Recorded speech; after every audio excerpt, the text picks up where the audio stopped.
हनुमान जी महाराज का मार्ग रोका।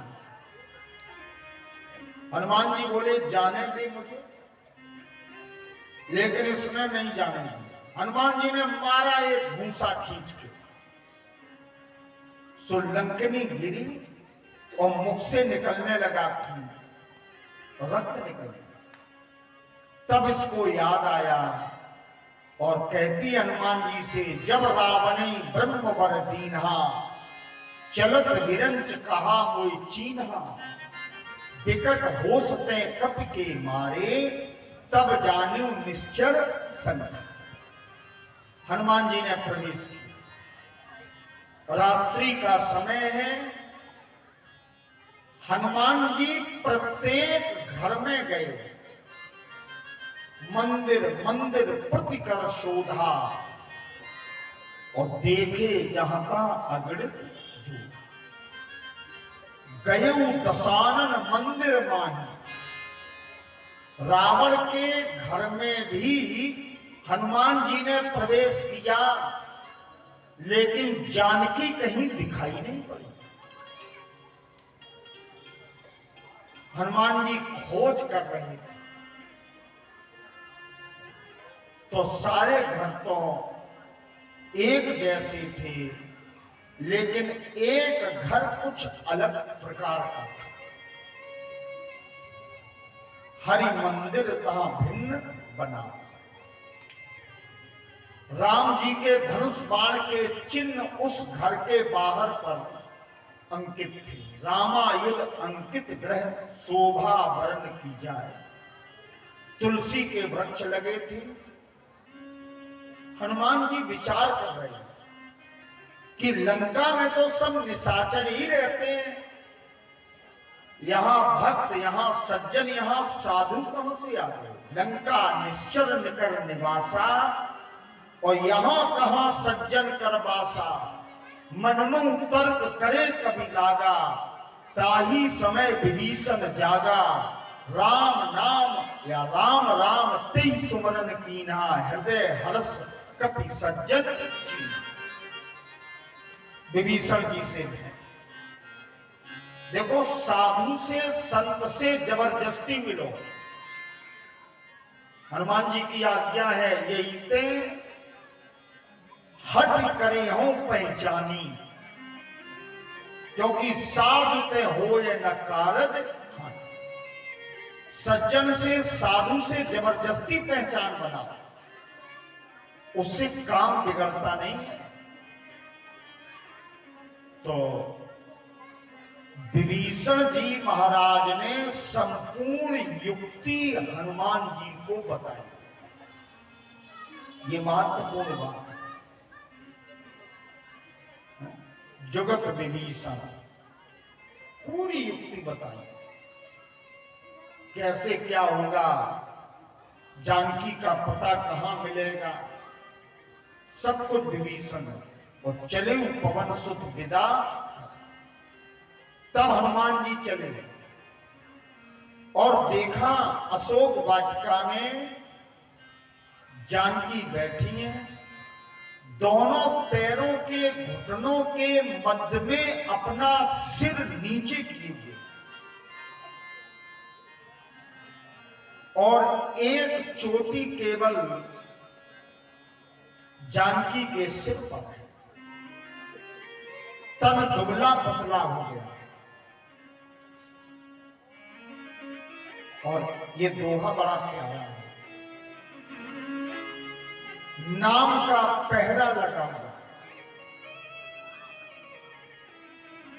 तो अनंत बलवंत हनुमंत लाल जी बहुत दुखी हुए।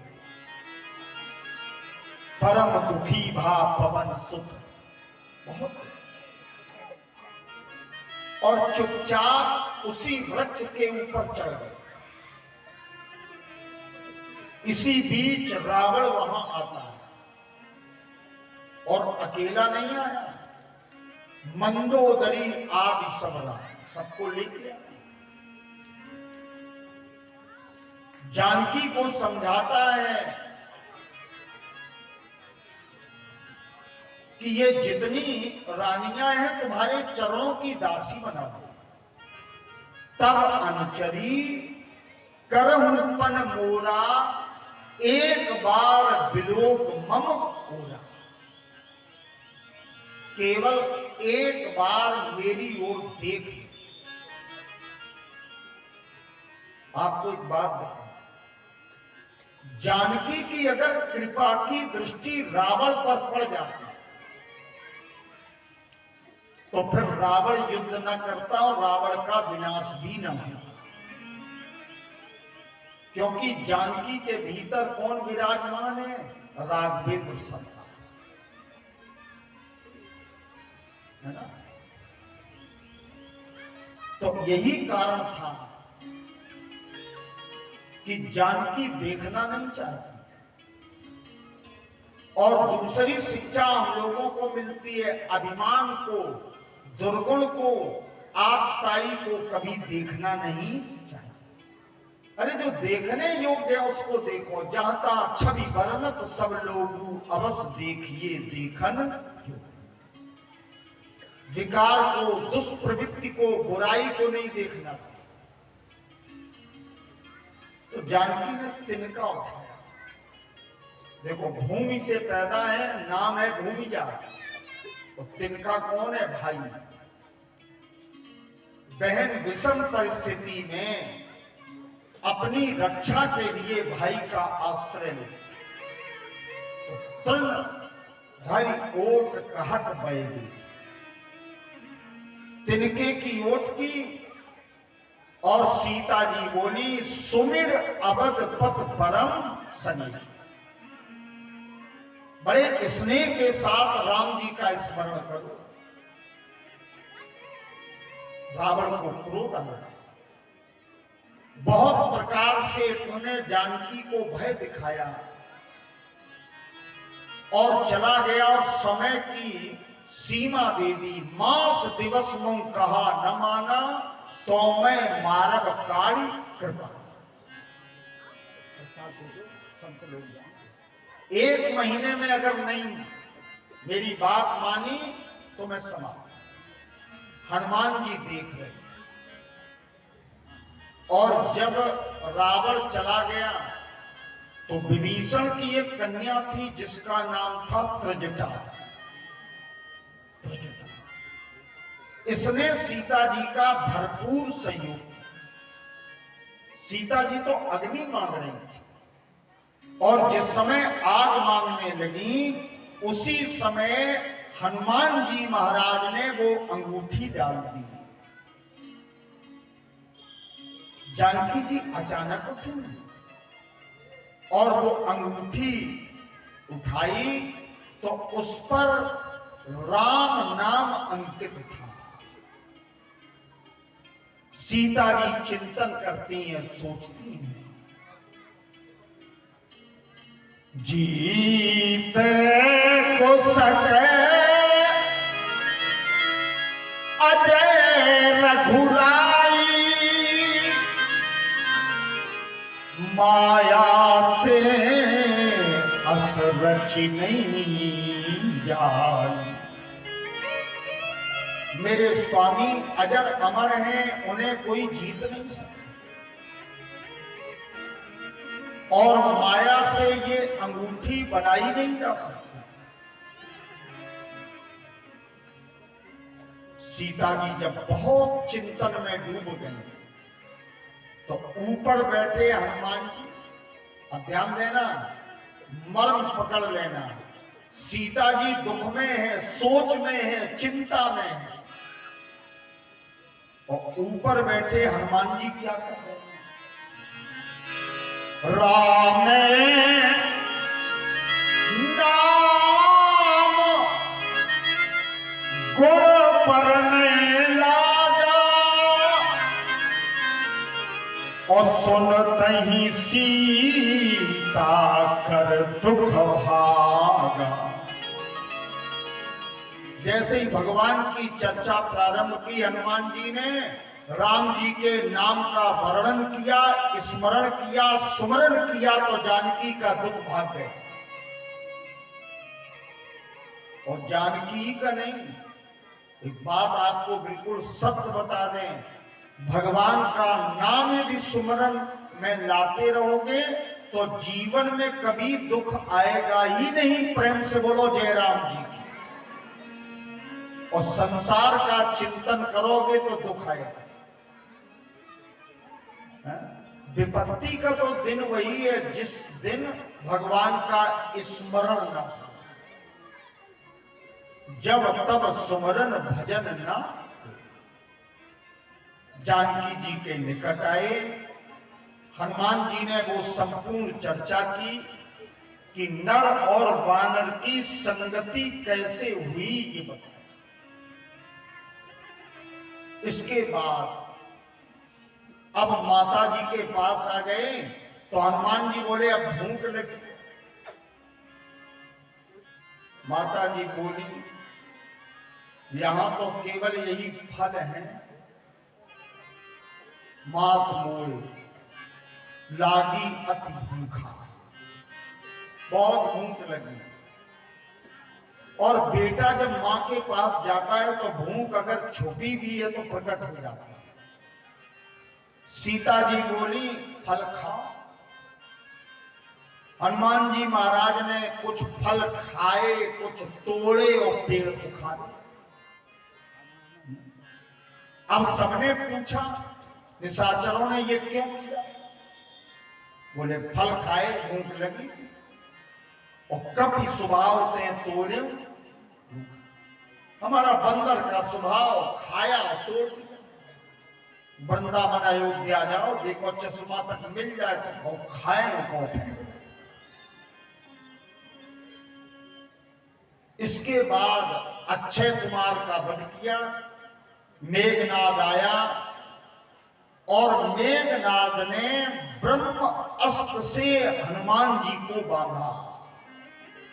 ब्रह्म शस्त्र ते साधा कपि मन कीन विचार कि ये तो मुझे बांध नहीं पाएगा, लेकिन अगर ब्रह्म अस्त्र की महिमा मैं नहीं मानता तो इसका महत्व घट जाएगा। तब हनुमान जी बंध गए।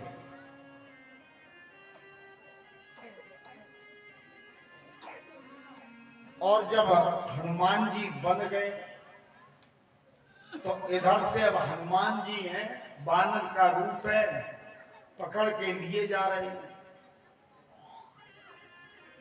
कोई बात कहता है, कोई लात मारता है।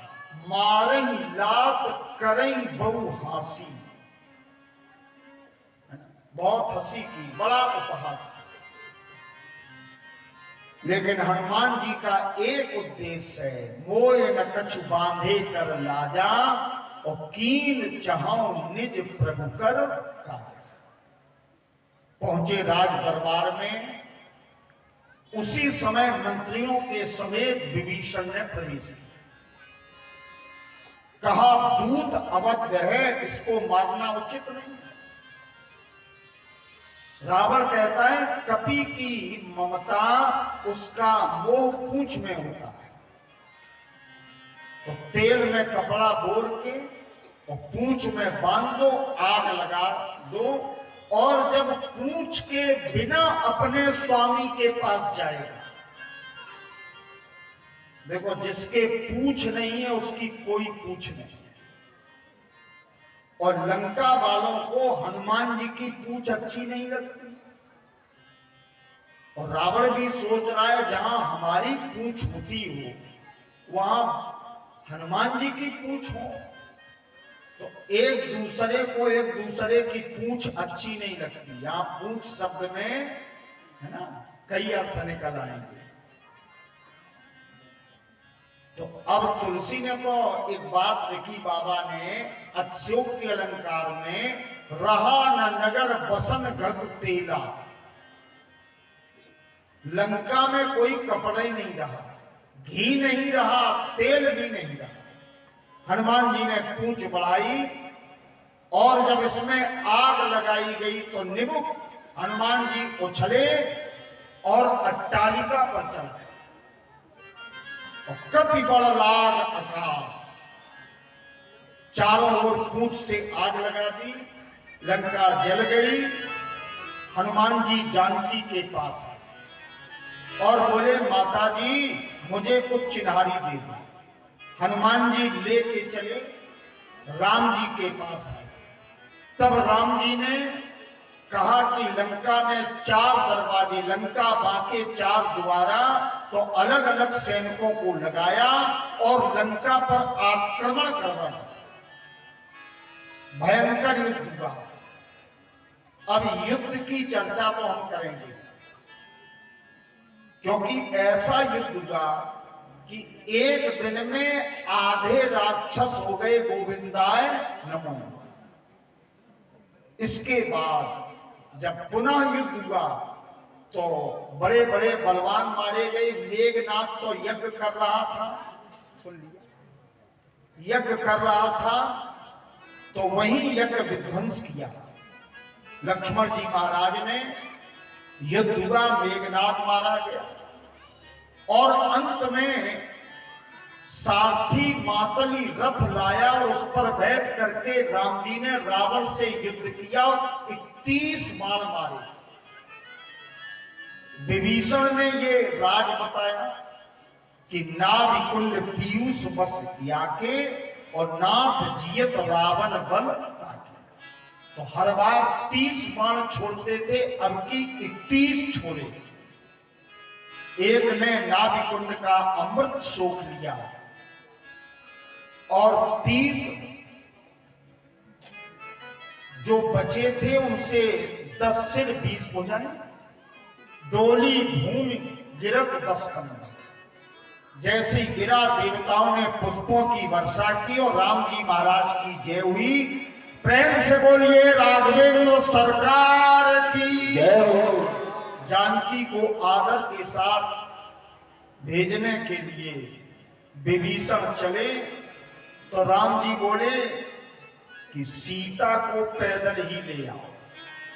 अग्नि परीक्षा हुई, पुष्पक विमान मंगाया। उस पुष्पक विमान में बैठ करके राम जी जब चले हैं अयोध्या की, तो रास्ते में कहां कहां युद्ध में विजय प्राप्त की ये सब दर्शाया। और सबसे महत्वपूर्ण बात कि राम ने जीवन में जब युद्ध किया तो वन में ही किया, चाहे वो ताड़क वन हो, चाहे दंडक वन हो, और ये सुबेल पर्वत का वन है जो रावण से युद्ध किया। और हमेशा नंगे पांव रहे युद्ध में, न कोई सारथी रहा ठाकुर जी। तो जीवन के संग्राम में हम लोग भी नाना प्रकार की बाधाओं के युद्ध को जीतना चाहें तो किसी साधन की आवश्यकता नहीं है, केवल परमात्मा के चरणों से प्रेम कर लो, दुनिया के सारे युद्ध जीत जाओ। उधर से आए, राम जी ने अवधपुरी की महिमा गाई। जन्मभूमि मम पुरी सुहावन। प्रवेश किया, स्नान हुआ सबका और सुंदर वस्त्र पहने। इसके बाद जाना भगवान ने कि कैकेयी लज्जित है, प्रभु जाना कैकेयी लजानी, प्रथम तास गृह गए भवानी। और इसके बाद जब सुंदर सिंहासन पर राम जी सीता के समेत बैठे तो बाबा लिखते हैं, प्रथम तिलक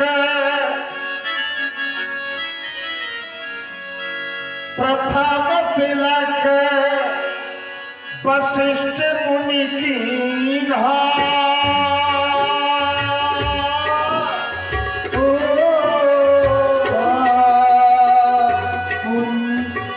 प्रथम तिलक वशिष्ठ मुनि कीन्हा।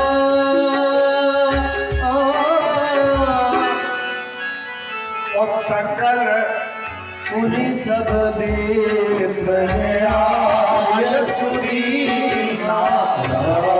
सिया राम सिया राम जय जय राम राम। सिया राम जय जय राम।